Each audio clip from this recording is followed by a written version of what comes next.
Boa noite a todos.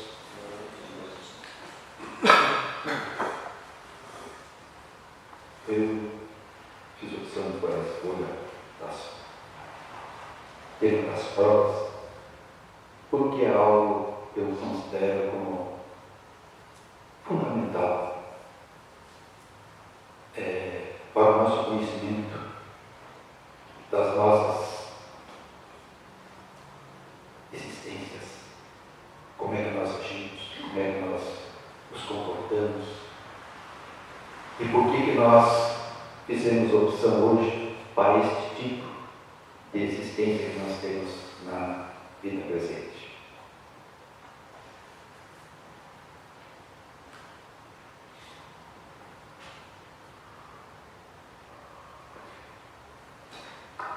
Eu gosto de começar por essa questão. Essa questão é uma questão fundamental. Tem alguma coisa de material apenas de gozo da alma depois da morte? Que está gravado vermelho, que eu busquei colocar esse destaque, porque eu acho que em diversas questões é fundamental observar a essência da questão, né? E o vermelho é uma coisa que eu gosto de marcar. A alma, ela não tem nada de material. Nossa alma, nós temos um corpo físico. Junto desse corpo físico, nós temos um espírito que comanda este corpo físico. A alma não tem nada de material. E aqui quando fala, tem alguma coisa material apenas de gozo da alma depois da morte?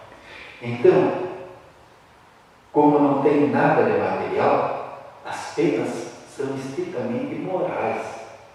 Isso é, o que foi que nós fizemos? O que foi que deixamos de fazer? Observe um detalhe importante. Nós, quando no corpo físico, nós temos algumas horas em que estamos acordados, algumas horas que nós dormimos para refazer as energias do corpo físico. Nesses instantes, o nosso espírito, normalmente em desdobramento, sai, vai visitar, vai trabalhar, mas ele não está, para muitos, né, pode ir para festas, visitar amigos, visitar parentes. E quando deixa o espírito, a alma, deixa o corpo físico, ele não precisa, vai chegar um ponto que ele não precisa mais descansar, não precisa mais dormir. Ele vai ficar acordado, desperto. E nesse acordado, nesse estado de que você não precisa mais repousar, você vai começar a rememorar tudo o que você fez durante a tua existência ou deixou de fazê-la. Consequentemente, a tua consciência do lado espiritual vai começar a observar: puxa, o que foi que eu fiz? Puxa, eu tinha tempo para fazer isso, algo bom para os meus entes queridos, para as pessoas, e eu não fiz. E aí vem exatamente o maior castigo. Porque as pessoas, de uma forma geral, elas, algumas 30%, outras 50%, outras 60% do tempo não são aproveitados para atitudes edificantes. E esse tempo é que daí, nesse estado, a alma, como espírito, ela vai começar com um disco furado. Puxa, eu vou ter que corrigir os erros que eu deixei passar nessa existência, ou que eu cometi nessa existência, ou em outras existências. E nesse momento é que o espírito começa, não, então eu vou aproveitar, vou estudar, tá? Porque na espiritualidade existem estudos, tá? Estudos para você exatamente poder discernir o que você quer e aonde que você tem que corrigir os erros que você deixou passar.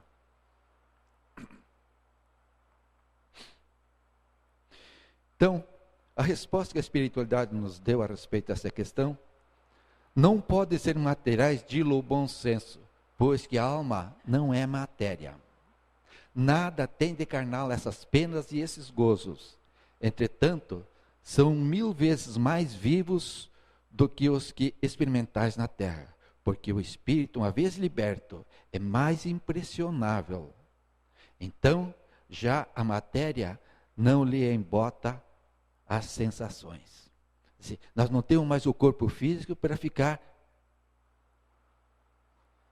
precisando do tempo para dormir, para descansar. Não. Nosso espírito vai ficar ativo.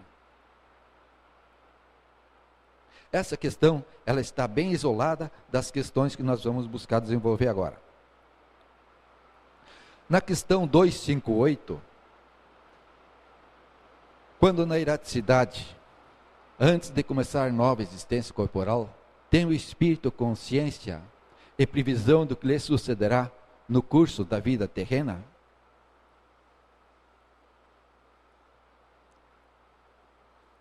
Tem o espírito consciência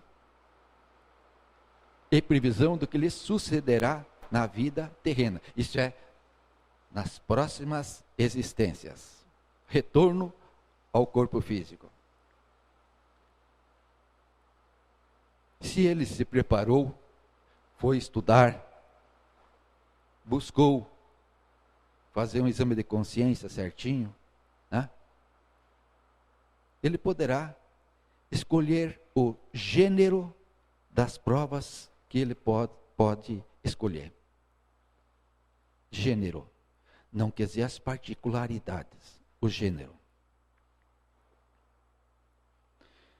Então ele próprio escolhe o gênero das provas, porque há de passar. Nisso consiste o seu livre-arbítrio.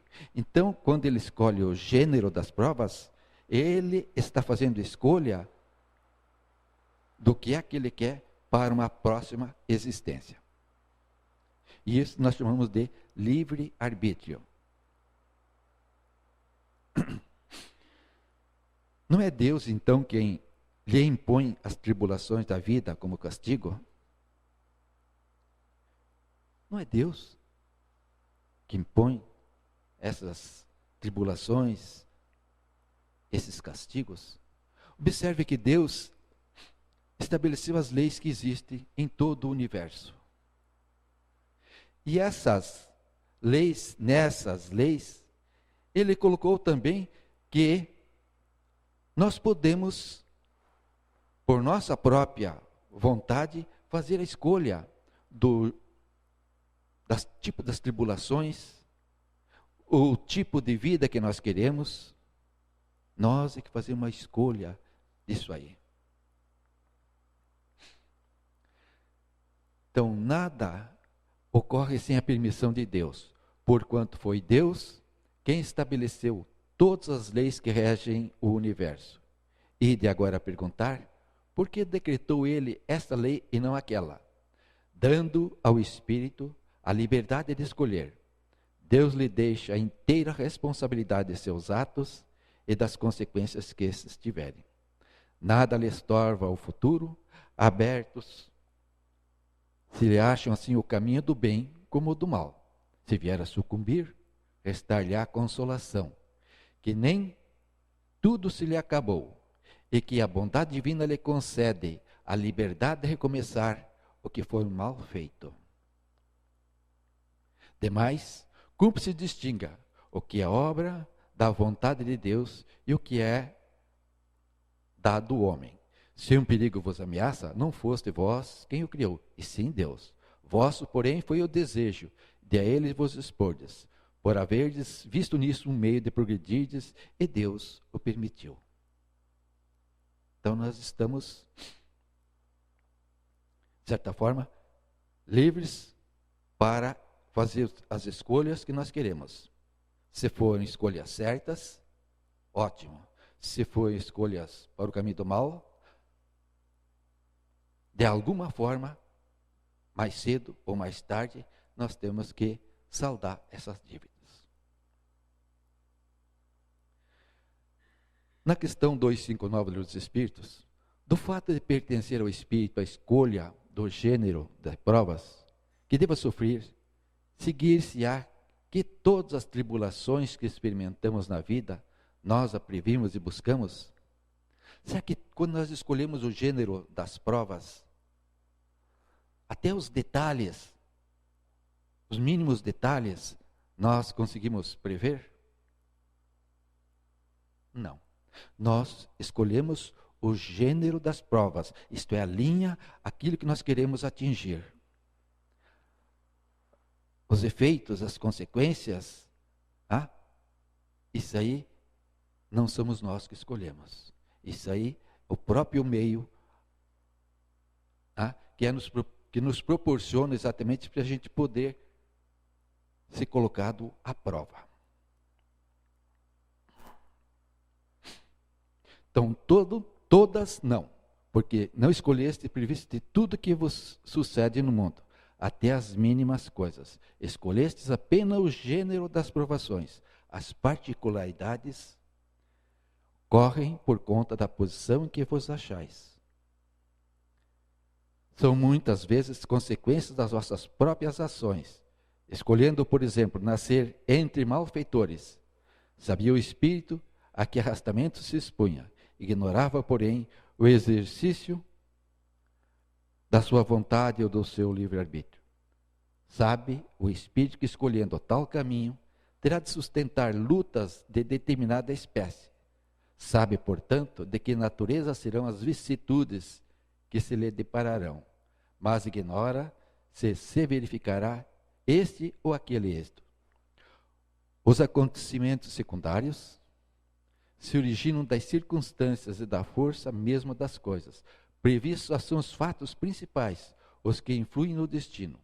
Se tomares uma estrada cheia de sulcos profundos, sabes que terás de andar cautelosamente, porque há muitas probabilidades de caíres, ignoras, contudo, em que ponto cairás. E bem pode suceder que não caias, se fores bastante prudente. Se ao percorreres uma rua, uma telha te cair na cabeça, não creias que estava escrito, segundo vulgarmente se diz. Como pode o espírito nascer entre gente de uma vida?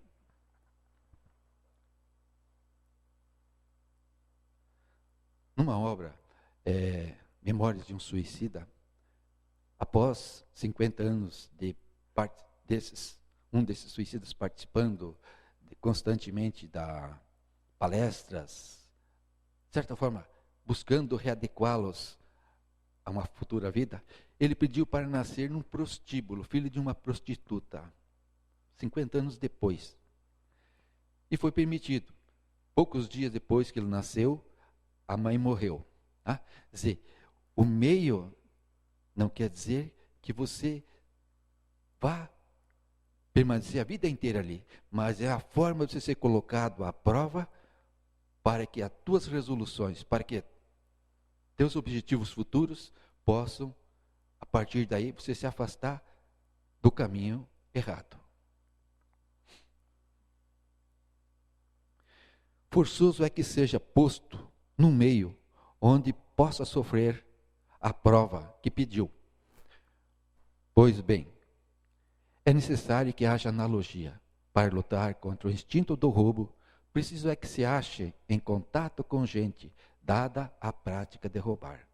Então, se você for colocado num meio onde existem ladrões, você vai ter que começar a tomar atitudes e dizer, não, isso não é o que eu quero para mim.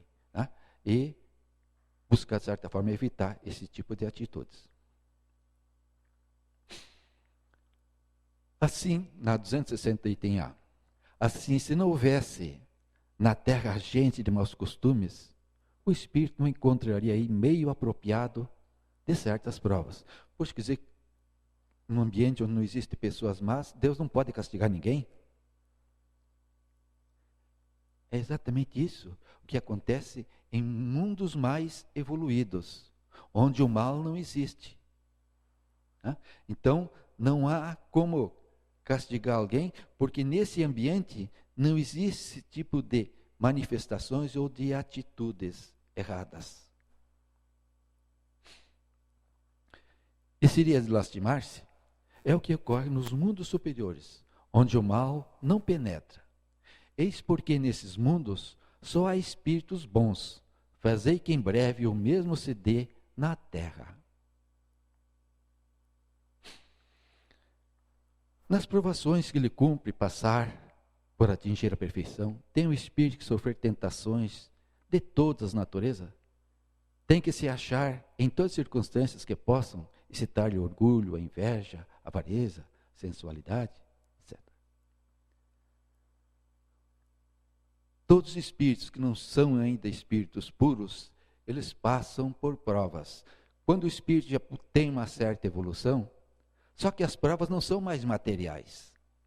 As provas a ele atribuídas poderão ser provas tipo uma missão, provas de você auxiliar o próximo, provas de você auxiliar os que têm necessidade de amparo, de todas as formas possíveis.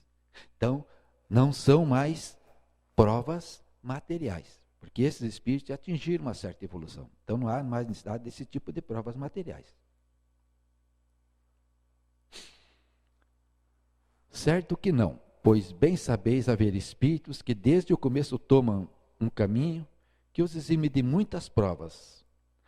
Aquele, porém, que se deixa arrastar para o mau caminho, corre todos os perigos que o inçam. Pode um espírito, por exemplo, pedir a riqueza e ser-lhe esta concedida. Então, conforme o seu caráter, poderá tornar-se avaro ou pródigo, egoísta ou generoso, ou ainda lançar todos os gozos da sensualidade. Daí não se segue, entretanto, que haja forçosamente de passar por todas essas tendências. Quer dizer, o espírito que já atingiu uma certa evolução não quer dizer que ele vai passar pelas mesmas situações iniciais de um espírito pouco evoluído. Questão 262. Como pode o espírito, que em sua origem é simples e ignorante, e carecido de experiência, escolher uma existência com conhecimento de causa e ser responsável por essa escolha? Ora, se o espírito é simples e ignorante, significa que ele está nas primeiras encarnações. Fizeram a pergunta a Kardec, e ele respondeu na Revista Espírita de 1864, no mês de janeiro. Se dois espíritos recém-criados, na primeira encarnação, um vai para o caminho do bem e o outro vai para o caminho do mal. Se na segunda encarnação desses dois espíritos, se o espírito que foi para o caminho do mal, ele já começa a pagar pelos seus atos da existência anterior. Kardec responde que possivelmente lá pela 100ª encarnação, mas que com mais certeza é lá pela 1000ª encarnação, que esse espírito vai começar a assumir o seu livre arbítrio. Porque espírito recém-criado, ele só tem instinto um pouquinho mais desenvolvido, que é de sobrevivência. E lá pela 1000ª encarnação é que ele vai começar a tomar decisões. Então a espiritualidade respondeu a essa questão da seguinte forma: Deus lhe supre a inexperiência, traçando-lhe caminho que deve seguir, como fazeis com a criancinha. Deixa-o, porém, pouco a pouco, à medida que seu livre-arbítrio se desenvolve. Senhor, de proceder à escolha, e só então é que muitas vezes lhe acontece extraviar-se, tomando o mau caminho, por desatender os conselhos dos bons espíritos. A isso é que se pode chamar de queda do homem. Quer dizer, até você começar a assumir o seu livre-arbítrio, tomar as suas próprias decisões, a espiritualidade maior está te amparando, te carregando como uma criança no teu caminhar.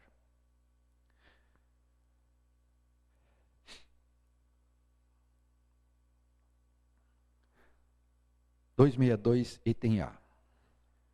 Quando o espírito goza do livre-arbítrio, a escolha da existência corporal dependerá sempre exclusivamente da sua vontade, ou essa existência lhe pode ser imposta como expiação pela vontade de Deus? Observa que Deus, Ele não se preocupa muito em nos castigar. Ele vai dando tempo até nós irmos amadurecendo cada vez mais. Mas pode, num determinado momento, quando nós teimamos repetir os mesmos erros, aí há a interferência da espiritualidade maior. Deus sabe esperar, não apressa a expiação. Todavia pode impor certa existência a um espírito, quando este, pela sua inferioridade ou má vontade, não se mostra apto a compreender o que lhe seria mais útil, e quando vê que tal existência servirá para a purificação e o progresso do espírito, ao mesmo tempo lhe sirva de expiação.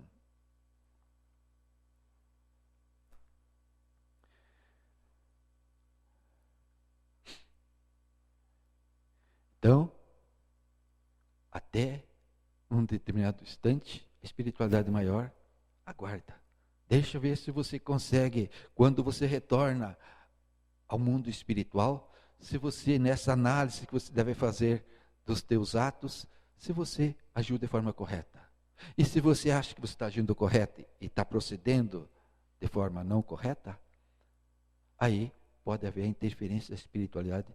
Não, vai seguir este caminho aqui.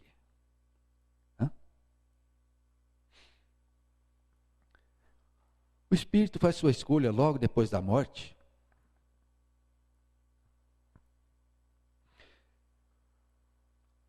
No nosso lar, existem espíritos, porque observe bem, quando nós estamos no corpo, nosso perispírito, que tem a mesma forma do nosso corpo físico, por exemplo, que nem nas enfermarias lá do nosso lar, espíritos que estavam 200, 300 anos ou mais, sem despertar, entre aspas, sem despertar. A parte externa não estava desperta, mas o espírito em si, ele continua em atividade. Na espiritualidade não precisa mais dormir. Dormir como nós dormimos no nosso corpo físico.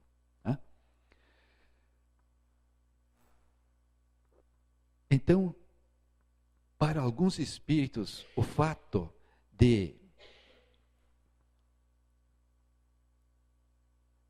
não fazer a escolha logo depois é um castigo, porque ele vai continuar perdendo tempo na espiritualidade, vai continuar perdendo tempo em não evoluir espiritualmente.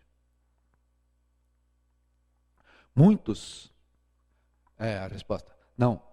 Muitos acreditam na eternidade das penas, o que, como já se vos disse, é um castigo.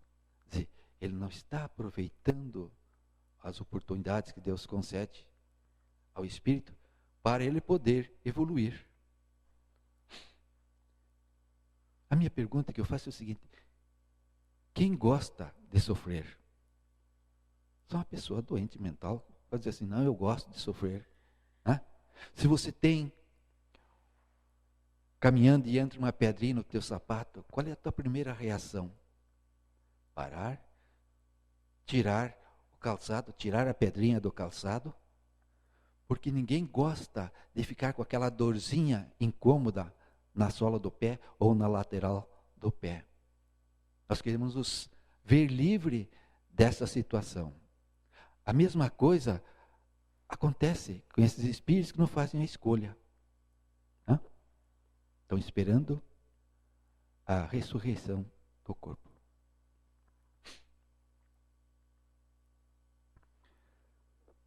Que é o que dirige o espírito na escolha das provas que queira sofrer? Que é o que dirige o espírito na escolha das provas que queira sofrer? Que é que nos leva a escolher gênero, tipo de prova que nós desejamos sofrer? Aquelas nas quais nós falhamos, aquelas que nós, pode ser que por muitas reencarnações, estamos sendo sistemáticos, cometendo o mesmo tipo de erro. Então nós buscamos, de certa forma, escolher todos os tipos de erros que nós cometemos e pedir para que o gênero das provas seja inerente àquele tipo de erro que nós cometemos, para nós podermos sanar aqueles tipos de erro. Ele escolhe de acordo com a natureza de suas faltas, as que o levem à expiação destas e a progredir mais depressa. Uns, portanto, impõem a si mesmos uma vida de misérias e privações, objetivando suportá-las com coragem. Outros preferem experimentar as tentações da riqueza e do poder, muito mais perigosas pelos abusos e a má aplicação que podem dar lugar pelas paixões inferiores que uma e outra desenvolvem. Muitos finalmente decidem experimentar suas forças nas lutas que terão de sustentar em contato com o vício. Então observa aqui, vida de misérias e privações. Isso é um tipo de prova, eu diria, quase que mais comum que nós encontramos na humanidade. Né? Riquezas e poder podem te fazer com que você comece a menosprezar o teu próximo, só fazer você uso daqueles bens e o teu próximo que se lasque. Quer dizer, contato com vício, esse também é terrível, porque o vício, por exemplo, o vício de bebida, álcool, drogas, é algo que depois que você começa, precisa realmente de muita força de vontade para superar essas tentações. Eu digo tentações.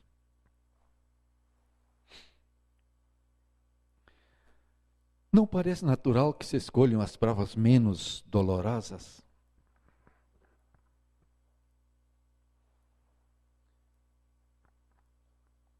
Se o espírito, quando ele desencarna,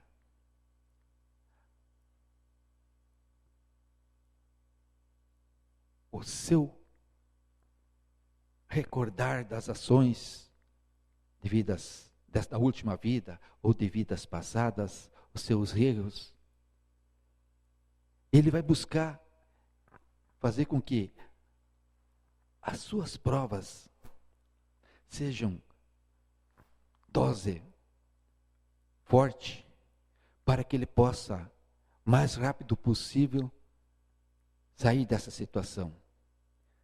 Quem é que, estando doente, corpo físico, gosta de continuar doente?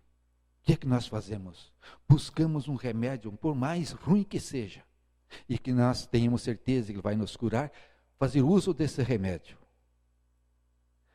Nosso espírito, da mesma forma, ele vai escolher provas de forma que nós possamos, o mais rápido possível, nos eximir desses erros que nós cometemos.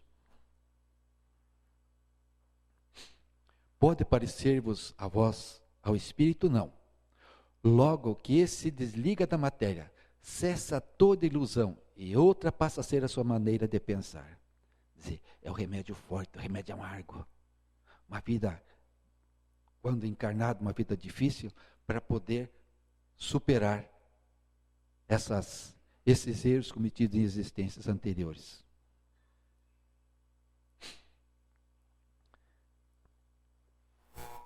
Até que chegue ao estado de pureza perfeita, Tem um espírito que passar constantemente por provas, até que chegue ao estado de pureza perfeita. Tem um espírito que passar constantemente por provas. Por provas, sim, mas não provas materiais. As provas serão mais, como eu já havia falado anteriormente, como uma missão, como atuando junto do teu próximo, fazendo o bem, tá? Servindo o teu próximo, auxiliando em todas as suas necessidades. Aí está exatamente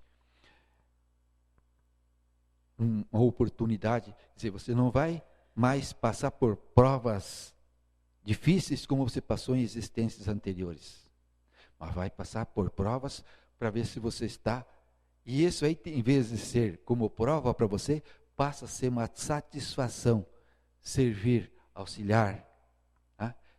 Quer dizer, é uma forma diferente de você visualizar essas atitudes. Uma prova, numa fase inicial do espírito, são provas, de uma forma geral, materiais. Depois, conforme o espírito vai evoluindo, essas provas se tornando cada vez mais como missão, como uma forma de você atuar junto àqueles que necessitam de amparo. Então, até que chegue ao estado de pureza perfeita, tem um espírito que passar constantemente por provas? Sim, mas que não são como entendeis, porque só considerais provas as tribulações materiais.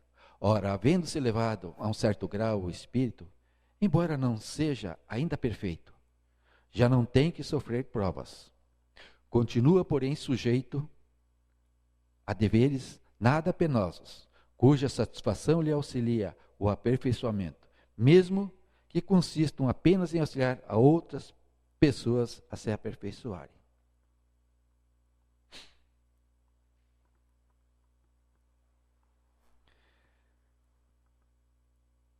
Voltei para a questão 209.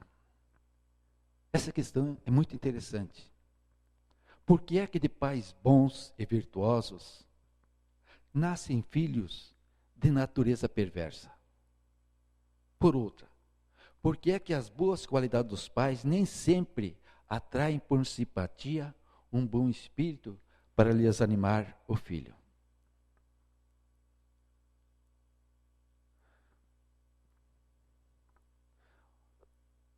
Pais virtuosos, isso é, pessoas que já estão bem orientadas espiritualmente. E um espírito perverso neste meio. O que vai acontecer? De uma forma geral, esse filho vai cantar uma música diferente que os outros estão cantando. A atuação dele vai ser diferente. E vai se tornar, numa família, como um espírito, eu diria um espírito de porco, um espírito que não comunga das mesmas ideias da família.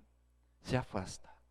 Vai para o caminho, continua no caminho do mal. Quer dizer, a influência da família não vai conseguir fazer com que ele mude a sua forma de ser. Mas por que ele veio parar nessa família, então?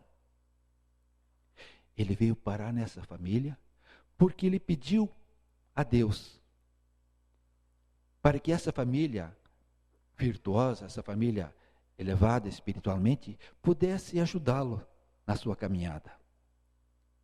Acontece que quando você está no mundo espiritual, você tem uma visão.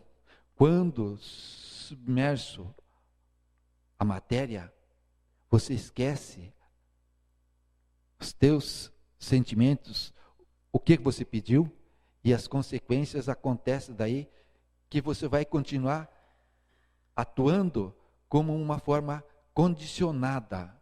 Você agir errado, vai continuar agindo errado. Os condicionamentos que nós trazemos de vidas passadas é uma coisa, são atitudes difíceis de você remover do teu ser. Há necessidade de que você desperte.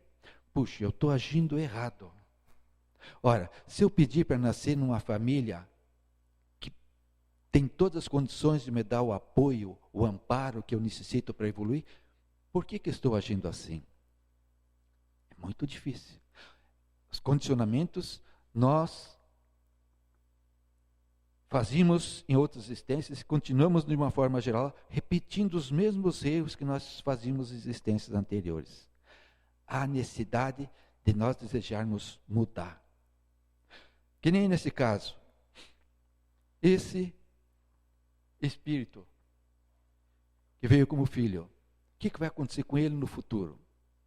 Ele vai ter que voltar lá à sua origem para começar no meio no qual ele vivia, para poder crescer cada vez mais. E não querer dar saltos, que ele não estava preparado para isso. Não é raro que um mau espírito peça-lhe sejam dados bons pais, na esperança de que seus conselhos o encaminhem por melhor senda. E muitas vezes Deus lhe concede o que deseja. Ele tem o livre-arbítrio. Mesmo sendo mau, ele tem o livre-arbítrio. Pediu e Deus concedeu. Agora, ele não está preparado para viver naquele meio.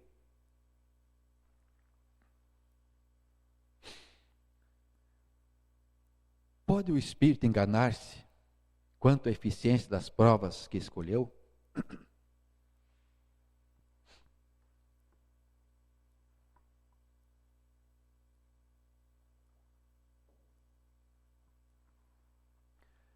Daí, será que nós podemos pedir uma prova maior que nós podemos suportar? E falei nesta prova? Podemos. Podemos, com certeza podemos. Mas Deus é tão bondoso que Ele nos concederá outras oportunidades, outras reencarnações, para que nós possamos dimensionar melhor a nossa capacidade e a escolha da prova. Podemos também pedir, nesse caso, para nascer bonito, nascer rico. Ora, a beleza vai te levar a uma série de atitudes que poderão fazer com que o lado do belo encante e atraia outras pessoas para levar a, por exemplo, devassidão, sexo. De uma forma geral, os espíritos mais evoluídos, quando eles pedem para reencarnar, a primeira coisa que eles pedem é que a beleza externa não seja algo que chame a atenção. Eles pedem saúde, pedem um corpo físico perfeito para poder desempenhar a sua missão. Mas não pedem exatamente beleza. Beleza é uma tentação.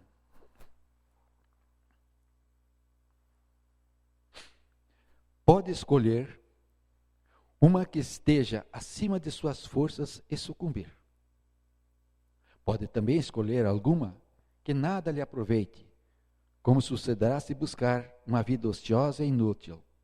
Mas então, voltando ao mundo dos espíritos, verifica que nada ganhou e pede outra que lhe faculte recuperar o tempo perdido.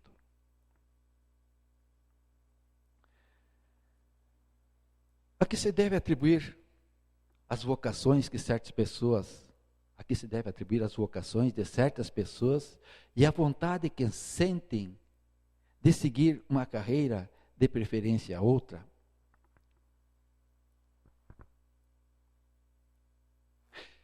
Eu, quando vim de uma família pobre, mas eu via quando criança pequena, isso é uma coisa que eu guardo até hoje, essas imagens na minha mente. Eu de jaleco branco, no meio de mesas, tipo um laboratório. E aquela imagem ficou.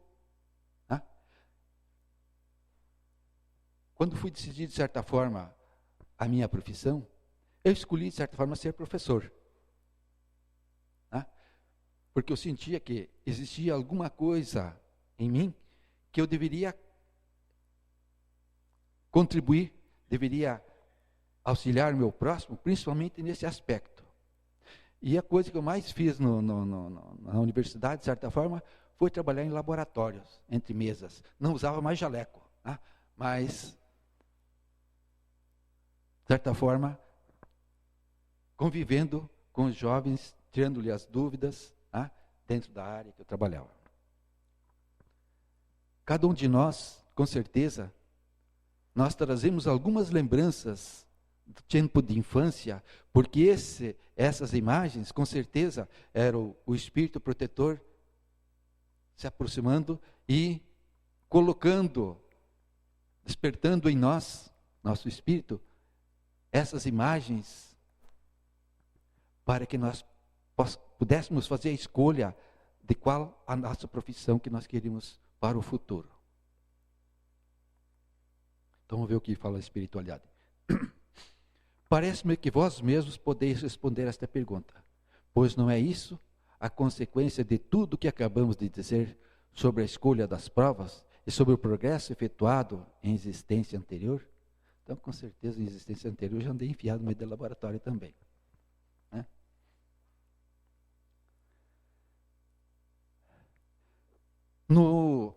Saindo agora do Livro dos Espíritos, fiz uma pesquisa nas obras do André Luiz, e achei nos Missionários da Luz, me lembrava que tinha um lugar que falava exatamente, de preparação dos espíritos que iriam reencarnar. Essa preparação eram feitos moldes, desenhos de cada órgão da pessoa, para que ela pudesse atuar com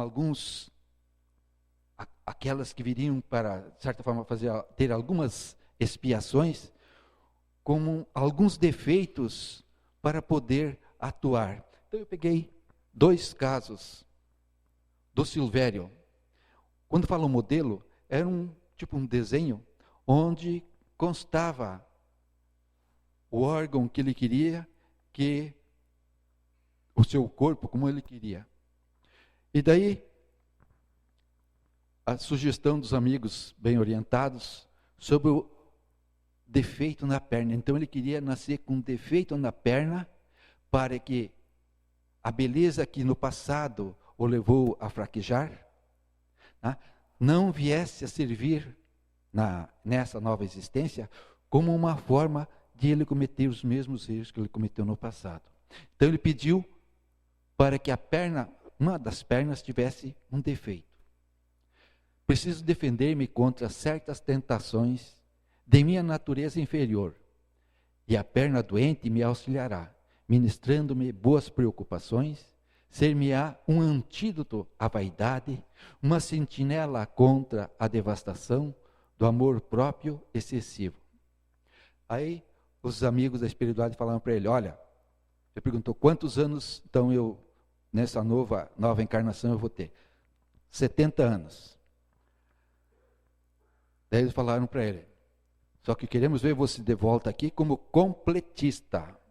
O que é o completista? É aquele espírito que assume um corpo físico e supera todas as dificuldades e quando volta ao mundo espiritual, volta tendo certeza de que superou todas as dificuldades, todas as provas e expiações que ele estava submetido.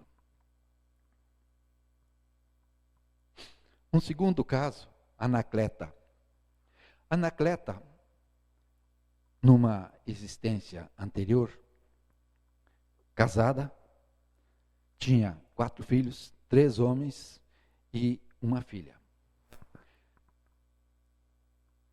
O pai, rígido, mantinha a atitude daquilo que era certo, que era diferencial do que era errado. A mãe, meus filhinhos, tá? Buscou, de certa forma, através da meiguice, corromper as boas ações, boas atitudes que eles poderiam ter, em vez de mandá-los para estudar, aproveitar, crescer. Não, ficava pagiando os filhos, eram bonitos, consequentemente, se desviaram das boas ações e caíram, de certa forma, na vida depravada. Quando eu falo depravada, é sexo, é tudo mais que você imaginar. Então, daí, os espíritos fizeram advertência. Então, fui advertida por benfeitores daqui, no sentido de não me apresentar na crosta dentro de linhas impecáveis. A mãe, que ela, em vez de vir linda como ela era, que ela viesse com algumas fisionomia um pouquinho diferente para não servir de atração. Não me apresentar na crosta dentro de linhas impecáveis para a forma física. E, em razão disso, para que eu tenha mais probabilidade de êxito em meu favor, na tarefa que me proponho a desempenhar. Estimaria que a tireoide e a paratireoide não estivessem tão perfeitamente delineadas. Esse pedido dela, ela teve que trabalhar 30 anos na espiritualidade para poder agir, atuar, para que ela pudesse voltar ao corpo físico e os filhos que se encontravam em regiões umbralinas pudessem retornar como filhos novamente, para que nessa existência ela pudesse ser a mãe educadora, amorosa, mas educadora. 2 filhos iam nascer paralíticos e um terceiro com um problema mental. A filha, que ia ajudá-la nessa atividade, também ia nascer com um probleminha, mas pelo menos ia servir para ajudar a mãe. Numa das obras, eu procurei no André Luiz, eu já li 2 vezes as obras do André Luiz, gozado. Foi uma passagem que me chamou muita atenção, e eu busquei ver se eu encontrava esse último caso, e eu não consegui, não achei.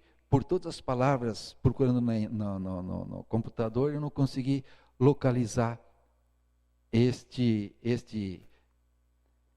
trabalhador do mundo espiritual, tipo um líder de grupos. Após muitos anos trabalhando, ele pediu para reencarnar em uma família espírita. E a espiritualidade respondeu que ele deveria trabalhar mais 15 anos para merecer isto. Agora, eu não posso afirmar para vocês com certeza que é nas obras do André Luiz ou é em outra obra. Para mim é na obra do André Luiz, mas não consegui localizar. Uma outra coisa que chama a atenção nesse trabalho desenvolvido por exemplo, no caso deixa eu voltar, aqui nos Missionários da Luz, é que aqui foi uma perna, outros nasceram aleijados. Mas existe também situações quando nós fazemos mau uso, por exemplo, da alimentação. Fazemos, por exemplo, muito uso de doce. Aquela obsessão pelo doce. O que vai acontecer? A diabetes tipo 1 é a primeira que vai aparecer. E essa diabetes, ela vai servir como um elemento para você se corrigir as tuas atitudes na existência presente. Isso vai fazer com que você saiba das tuas limitações e que, se você entrar no açúcar, que vai acontecer com você? Tá? Então, além das picadas diárias nos dedos, você vai tomar remédio. Tá? Então, a diabetes, ela se comporta como um sensor no nosso organismo, fazendo com que nós sejamos moderados, sejamos cuidadosos para não fazer uso desse tipo de produto, que é o açúcar. Tá? Então, quando nós temos muitas vezes uma doença, nessa obra, inclusive na parte final desse capítulo 8, fala exatamente o futuro da medicina, dos médicos de uma forma geral, que no futuro eles vão buscar primeiro o lado espiritual, o que levou aquele problema do corpo físico. Normalmente, tá, quando entra muita emoção, nós estamos sujeitos a sérios problemas, inclusive a câncer no nosso próprio organismo. Então, a emoção, raiva, tá, é um dos elementos que faz com que nós venhamos a ter problemas de saúde. E chama muita atenção nesse aspecto o futuro da medicina, tá, em cima dos problemas espirituais. Minha mensagem de hoje era esta. Muito obrigado a todos.